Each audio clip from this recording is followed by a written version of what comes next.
ಆನೆಗುಂದಿ ಮಠದ ಕಾಳಹಸ್ತೇಂದ್ರ ಸರಸ್ವತಿ ಮಹಾಸ್ವಾಮೀಜಿಯವರ ಜನ್ಮ ವರ್ಧಂತ್ಯುತ್ಸವದ ಅಂಗವಾಗಿ ಪಡುಕುತ್ಯಾರು ಆನೆಗುಂದಿ ಮಠದಲ್ಲಿ ಬುಧವಾರ ಕಾರ್ಯಕ್ರಮ ಆಯೋಜಿಸಿಕೊಳ್ಳಲಾಗಿತ್ತು.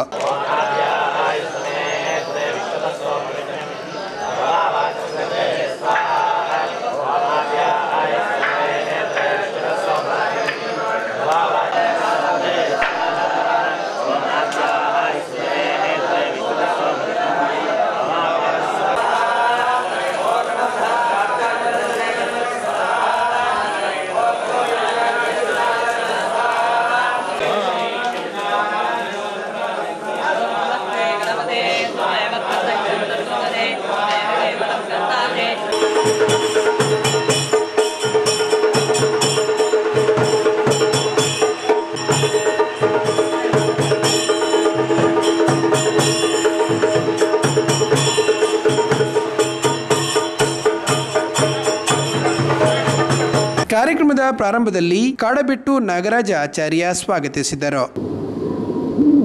ಕಾರ್ಯಕ್ರಮದಲ್ಲಿ ಘನ ಉಪಸ್ಥಿತಿಯನ್ನು ಹೊಂದಿದಂತಹ ಪರಮ ಪೂಜ್ಯ ಜಗದ್ಗುರುಗಳ ಪಾದಾರವಿಂದಗಳಿಗೆ ಪ್ರತಿಷ್ಠಾನದ ಹಾಗೂ ಚಾತುರ್ಮಾಸ ವ್ರತ ನಿರ್ವಹಣ ಸಮಿತಿಯ ಪರವಾಗಿ ಹಾರ್ದಿಕವಾಗಿ ಸ್ವಾಗತವನ್ನು ಬಯಸ್ತಾ ಇದ್ದೇನೆ.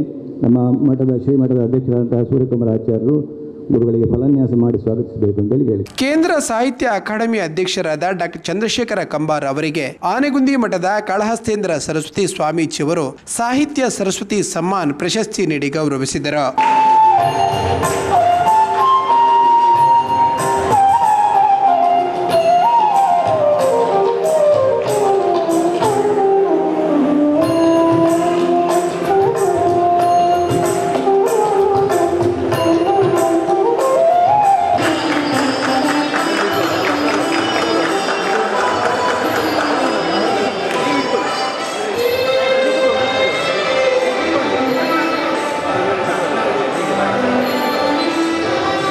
ಈ ಸಂದರ್ಭ ಮಾತನಾಡಿದ ಕಂಬಾರ್, ಭಾರತದಂತಹ ತಾಳ್ಮೆ ಸಹನೆಯುಳ್ಳ ದೇಶ ಬೇರೊಂದಿಲ್ಲ. ಬಹುತ್ವ ನಮ್ಮ ದೇಶದ ವೈಶಿಷ್ಟ್ಯ. ಒಬ್ಬರಿಗೆ ಒಂದು ದೇವರನ್ನು ನಿಭಾಯಿಸಲು ಅಸಾಧ್ಯ. ಅಂಥವುದರಲ್ಲಿ ಭಾರತದಲ್ಲಿ 10,000 ವರ್ಷಗಳಿಂದ 33 ಕೋಟಿ ದೇವತೆಗಳನ್ನು ನಿಭಾಯಿಸಿದ್ದೇವೆ ಎಂದರು.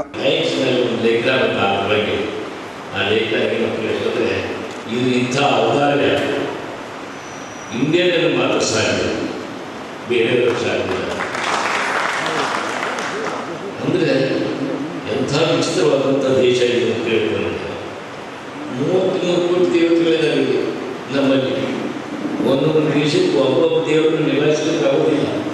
33 ಕೋಟಿ ದೇವತೆಗಳನ್ನು ನಿಭಾಯಿಸಿದ್ದೀವಿ ನಾವು 10,000 ವರ್ಷದಿಂದ. 10,000 ವರ್ಷದಿಂದ 33 ಕೋಟಿ ದೇವತೆಗಳನ್ನು ನಿಭಾಯಿಸಿದ್ದೇವೆ. ಮತ್ತು ದೇವರ ಸಂಖ್ಯೆ ಇನ್ನೂ ಜಾಸ್ತಿ ಆಗ್ತಾನೆ ಇದೆ. ಯಾಕಂದರೆ ಸಾಯಿಬಾಬಾಗಳ 8 ಜನ ಇದ್ದಾರೆ. ಜ್ಯೋತಿಷ್ಯ ವಿದ್ವಾನ್ ಪಡೀಲು ಉಮೇಶ್ ಆಚಾರ್ಯ ಅವರಿಗೆ ಆನೆಗುಂದಿ ಮಹಾಸಂಸ್ಥಾನದ ವಾಸ್ತು ಮತ್ತು ಜ್ಯೋತಿಷ್ಯ ವಿಭಾಗದ ಆಸ್ಥಾನ ವಿದ್ವಾನ್ ಪದವಿ ನೀಡಿ ಗೌರವಿಸಲಾಯಿತು.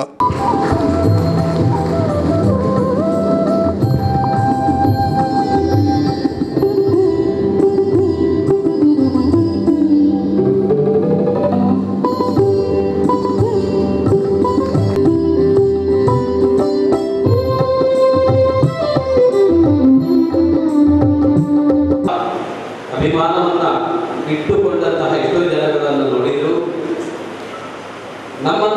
ನನ್ನನ್ನು ಅತಿ ಹತ್ತಿರದಲ್ಲಿ ಗುರುಜಿಗಳು ಅಂತ ಹೇಳುವ ಹೆಸರನ್ನು ನಾಮಕರಣ ಮಾಡಿ, ಗುರುಜಿ ಅಭಿಮಾನಿ ಬಳಗ ಅಂತ ಅದನ್ನೊಂದು ನಿರ್ಮಾಣ ಮಾಡಿ, ಅದರಲ್ಲಿ ಅವರದ್ದೇ ಎಲ್ಲ ನಮ್ಮ ಬೆಂಗಳೂರಿನ ನಾವೆಲ್ಲ ಅಲ್ಲಿಯೆಲ್ಲ ಹೆಚ್ಚಿಗೆ ಮಾತಾಡೋದು ಪುನಃ ಬಾಂಧವರು ನಮ್ಮ ಸಮುದಾಯದ ಅತಿ ಪ್ರೇಮಮಯವಾದಂತಹ ನಿಮಗೆಲ್ಲರಿಗೂ ಅನಂತ ಹೃದಯ ನಮಸ್ಕಾರವನ್ನು ಸಲ್ಲಿಸುತ್ತಾ, ಇನ್ನು ಜಗದ್ಗುರು ಪೀಠದಲ್ಲಿ ವಿಶೇಷವಾಗಿ 15 ದೇವಾಲಯ ನಮ್ಮ ಪೀಠಕ್ಕೆ ಇದ್ದು, ಈ ಪೀಠದ ಈ 15 ದೇವಸ್ಥಾನದ ಆಡಳಿತ ಮುಖ್ಯಸ್ಥರಾದಂಥ ಎಲ್ಲರಿಗೂ ನನ್ನ ನಮನವನ್ನು ಸಲ್ಲಿಸುತ್ತಾ, ಅದಲ್ಲದೆ ನಿಮಗೆಲ್ಲ ಆಶೀರ್ವಚನವಿದ್ದ ಶ್ರೀಗಳು ಮಾತನಾಡಿ, ಬದುಕಿದ್ದಾಗ ಇನ್ನೊಬ್ಬರಿಗೆ ಸಂತಸ ನೀಡುವ ಒಂದು ವರ್ಗ ಹಾಗೂ ಬದುಕಿದ್ದಾಗ ಇನ್ನೊಬ್ಬರಿಗೆ ನೋವು ನೀಡುವ ಇನ್ನೊಂದು ವರ್ಗ ಸಮಾಜದಲ್ಲಿದೆ. ನಾವು ಹೇಗೆ ಬದುಕುತ್ತೇವೆ ಎಂಬುದನ್ನು ನಾವೇ ಅರಿತುಕೊಳ್ಳಬೇಕು ಎಂದರು.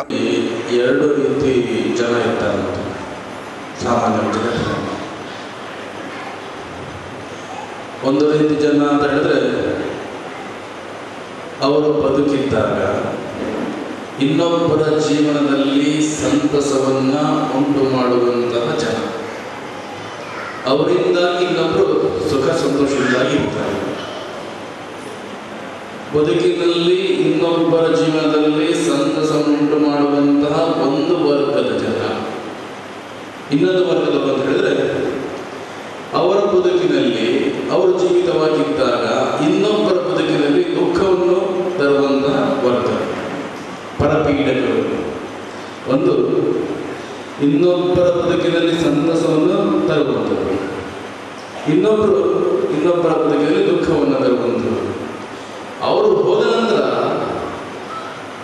ಈ ಜಗತ್ತಿನಿಂದ ಹೋದ ನಂತರ ಯಾರು ಸಜ್ಜನರು ಅನ್ನಿಸಿಕೊಂಡಿರ್ತಾರೋ, ಇನ್ನೊಬ್ಬರ ಬದುಕಿನಲ್ಲಿ ಸಂತಸವನ್ನು ಉಂಟು ಮಾಡಿರ್ತಾರೋ, ಅವರು ಹೋದ ನಂತರ ಉಳಿದವರಿಗೆ ದುಃಖವನ್ನು ಉಂಟು ಮಾಡ್ತಾರಂತೆ. ಯಾರು ಇನ್ನೊಬ್ಬರಿಗೆ ದುಃಖವನ್ನು ಉಂಟು ಮಾಡಿರ್ತಾರೋ ಬದುಕಿನಲ್ಲಿ, ಅವರು ಹೋದ ನಂತರ ಇನ್ನೊಬ್ಬರ ಬದುಕಿನಲ್ಲಿ ಸಂತಸವನ್ನು ಉಂಟು ಮಾಡ್ತಾರಂತೆ. ನಾವು ಹೇಗೆ ಬದುಕ್ತಾ ಇದ್ದೇವೆ ಅನ್ನೋದನ್ನು ಕೂಡ ನಾವು ಗಮನಿಸ್ತೇವೆ. ನಮ್ಮ ಬದುಕು, ನಾವು ಬದುಕಿದ್ದಾಗ ಇನ್ನೊಬ್ಬರ ಬದುಕಿನಲ್ಲಿ ಸಂತಸ ಉಂಟು ಮಾಡ್ತಾ ಇದೆ ಅಂತ ಹೇಳಿದ್ರೆ ಅದು ಸಾರ್ಥಕ ಬದುಕು. ಇನ್ನೊಬ್ಬರಿಗೆ ದುಃಖ ಉಂಟು ಮಾಡ್ತಿದ್ದೇವೆ, ನಾವು ಹೋದ ನಂತರ ಅವರಿಗೆ ಸಂತೋಷ ಉಂಟು ಮಾಡ್ತೇವೆ ಅಂತ ಹೇಳಿದ್ರೆ ಅದು ನಿರರ್ಥಕ ಬದುಕು. ಬೆಂಗಳೂರು ನಗರ್ತಪೇಟೆಯ ಶ್ರೀ ಕಾಳಿಕಾಂಬ ಕಮಟೇಶ್ವರ ದೇವಸ್ಥಾನದ ಕಾರ್ಯದರ್ಶಿ ನಂದಗೋಪಾಲ ಆಚಾರ್ಯ, ಶ್ರೀ ಕಾಳಿಕಾಂಬ ಕಮಟೇಶ್ವರ ದೇವಸ್ಥಾನ ನಾಯಂಡಹಳ್ಳಿಯ ಚಿಕ್ಕಣ್ಣ ಆಚಾರ್, ಯೋಗೀಶ್ ಆಚಾರ್, ನಾಗರಾಜ್ ಆಚಾರ್ಯ, ಕಾಂತರಾಜ್ ವಿಶ್ವಕರ್ಮ ಕೋ ಸೊಸೈಟಿಯ ಬೆಂಗಳೂರು ಅಧ್ಯಕ್ಷ KN ಶ್ರೀನಿವಾಸ್ ವಿಶ್ವಕರ್ಮ, ಕೆಪಿಸಿಸಿ ಇತರೆ ಹಿಂದುಳಿದ ವಿಭಾಗದ ಪ್ರಧಾನ ಕಾರ್ಯದರ್ಶಿ ಗಣೇಶ್ ವಿಶ್ವಕರ್ಮ, ನಾಗರಾಜ್ ಭಟ್, ಕಿಳಿಂಗಾರು ಶಿವಶಂಕರ ಭಟ್, ದಿನೇಶ್ ಆಚಾರ್ಯ, ಉದ್ಯಮಿ ಸುರೇಶ್ ಶೆಟ್ಟಿ ಗುರ್ಮಿ ವೇದಿಕೆಯಲ್ಲಿದ್ದರು. ಕಾರ್ಯದರ್ಶಿ KM ಗಂಗಾಧರ ಆಚಾರ್ಯ ಕೊಡಬೂರು ಕಾರ್ಯಕ್ರಮ ನಿರೂಪಿಸಿದರು. ಲೋಕೇಶ್ ಆಚಾರ್ ಹಾಗೂ ನಿಟ್ಟೆ ಸುರೇಶ್ ಆಚಾರ್ ಸನ್ಮಾನ ಪತ್ರ ವಾಚಿಸಿದರು. ರತ್ನಾಕರ್ ಆಚಾರ್ಯ ವಂದನಾರ್ಪಣೆಗೈದರು.